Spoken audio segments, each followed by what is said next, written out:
की police team पर हुए जबरदस्त हमले में 8 पुलिसकर्मी मारे गए और 7 पुलिसकर्मी गंभीर रूप से घायल हो गए। मरने वालों में बिल्हौर के पुलिस क्षेत्राधिकारी देवेंद्र मिश्र और एसओ शिवराजपुर महेश यादव भी शामिल हैं। जिस विकास दुबे को गिरफ्तार करने यह टीम गई थी, उन पर न सिर्फ अपराधों के संगीन आरोप हैं, बल्कि दर्जनों मुकदमे भी दर्ज हैं। राजनीतिक दलों में भी उनकी अच्छी खासी पहुंच बताई जाती है।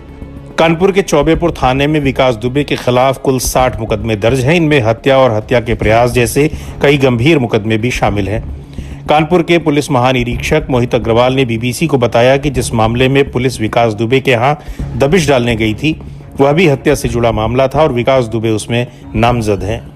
चौबेपुर थाने में दर्ज मुकदमों के आधार पर कहा जा सकता है कि पिछले करीब 3 दशक से अपराध की दुनिया से विकास दुबे का नाम जुड़ा हुआ है। कई बार उनकी गिरफ्तारी भी हुई, लेकिन अब तक किसी मामले में सजा नहीं मिल सकी है। कानपुर में स्थानीय पत्रकार प्रवीण मोहता बताते हैं कि साल 2001 में विकास दुबे पर थाने के अंदर घुसकर बीजेपी के दर्जा प्राप्त राज्य मंत्री संतोष शुक्ला की हत्या करने का आरोप लगा। संतोष शुक्ला की हत्या एक हाई प्रोफाइल हत्या थी। इतनी बड़ी वारदात होने के बाद भी किसी पुलिस वाले ने विकास के खिलाफ गवाही नहीं दी। कोर्ट में विकास दुबे के खिलाफ कोई साक्ष्य नहीं पेश किया जा सका, जिसकी वजह से उसे छोड़ दिया गया। इसके अलावा साल 2000 में कानपुर के शिवली थाना क्षेत्र स्थित ताराचंद इंटर कॉलेज के सहायक प्रबंधक सिद्धेश्वर पांडे की हत्या के मामले में भी विकास दुबे को नामजद किया गया था। थाने में दर्ज रिपोर्ट्स के मुताबिक साल 2000 में ही विकास दुबे के ऊपर रामबाबू यादव की हत्या के मामले में साजिश रचने के आरोप भी लगा था। बताया जा रहा है कि यह साजिश विकास ने जेल में ही रची थी। साल 2004 में एक केबल व्यवसायी की हत्या में भी विकास दुबे का नाम सामने आया था। पुलिस के मुताबिक इनमें से कई मामलों में विकास दुबे जेल जा चुके हैं, लेकिन जमानत पर लगातार छूटते रहे।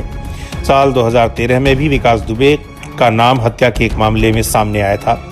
यही नहीं, साल 2018 में विकास दुबे पर अपने चचेरे भाई अनुराग पर भी जानलेवा हमला करने का आरोप लगा था, जिसमें अनुराग की पत्नी ने विकास समेत 4 लोगों के खिलाफ एफआईआर दर्ज कराई थी। प्रवीण मोहता बताते हैं कि हर राजनीतिक दल में विकास दुबे की पैठ है और यही वजह है कि आज तक उन्हें पकड़ा नहीं जा सका। पकड़ा भी गया तो कुछ ही दिनों में जेल से बाहर आ गए।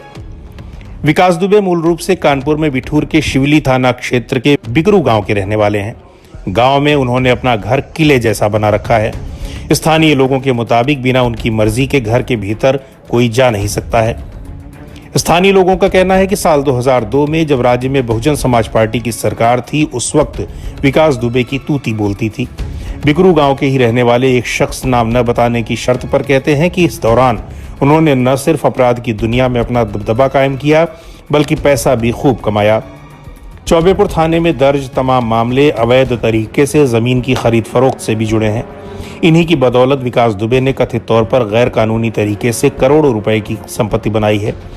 बिठूर में ही उनके कुछ स्कूल और कॉलेज भी चलते हैं। बिकरू गांव के लोग बताते हैं कि न सिर्फ अपने गांव में बल्कि आसपास के गांव में भी विकास का दबदबा कायम था। जिला पंचायत और कई गांव के ग्राम प्रधान के चुनाव में विकास दुबे की पसंद और नापसंद काफी मायने रखती है। गांव के एक बुजुर्ग कहते हैं कि बिकरू गांव में पिछले 15 साल से निर्विरोध प्रधान बन रहे हैं, जबकि विकास दुबे के परिवार के ही लोग पिछले 15 साल से जिला पंचायत सदस्य का भी चुनाव जीत रहे हैं।